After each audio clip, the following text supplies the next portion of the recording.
Ukraine ने अपने उत्तर में मौजूद चेर्नोबिल परमाणु पावर प्लांट में रूस की बहुत बड़ी चाल नाकाम करने का दावा किया है। यूक्रेन का कहना है कि उसने प्लांट के आसपास के इलाके से 21,000 से ज्यादा विस्फोटक बरामद किए।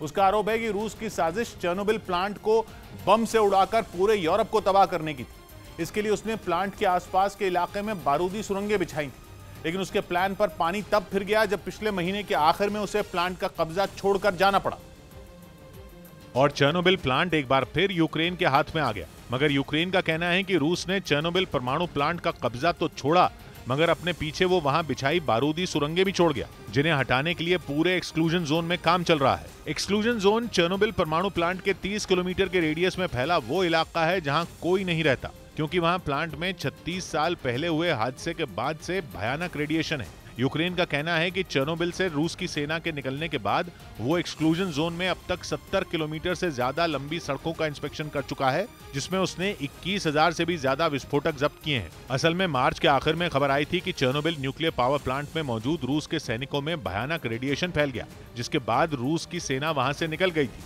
जबकि चेर्नोबिल प्लांट वो जगह थी जो रूस ने 24 फरवरी को यूक्रेन पर हमला बोलने के पहले ही दिन अपने कब्जे में ले ली। रूस के उसी कब्जे को रेडिएशन पर नजर रखने वाली यूएन की संस्था IAEA यानी इंटरनेशनल एटॉमिक एनर्जी एजेंसी के अध्यक्ष ने बेहद खतरनाक बताया। और चेर्नोबिल परमाणु प्लांट का कंट्रोल दोबारा यूक्रेन के पास आने के बाद वो वहां रेडिएशन के खतरे का आकलन करने पहुंचे।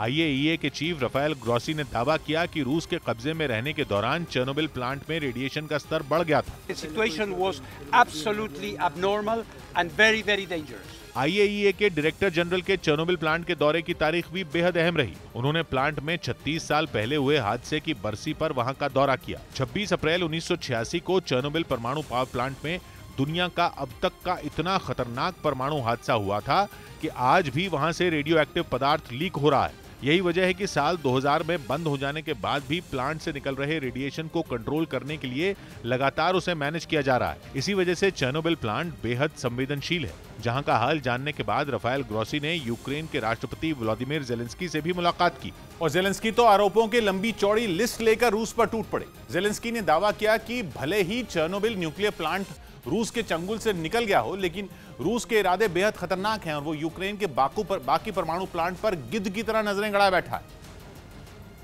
और इसी के साथ जेलेंस्की ने एक बेहद सनसनीखेज दावा कर दिया। उन्होंने आरोप लगाया कि एक दिन पहले रूस ने यूक्रेन के 3 परमाणु प्लांट को निशाना बनाने की कोशिश की। Прямо сьогодні вони запустили 3 ракети проти України так. जेलेंस्की ने दावा किया कि इन 3 परमाणु प्लांट में दक्षिण पूर्वी यूक्रेन में बना ज़ापोरिज्जिया न्यूक्लियर पावर प्लांट भी शामिल है, जहां पिछले महीने रूस ने कब्जा कर लिया था। इसलिए उन्होंने यूएन से वहां अपने शांति दूत भेजने की अपील की।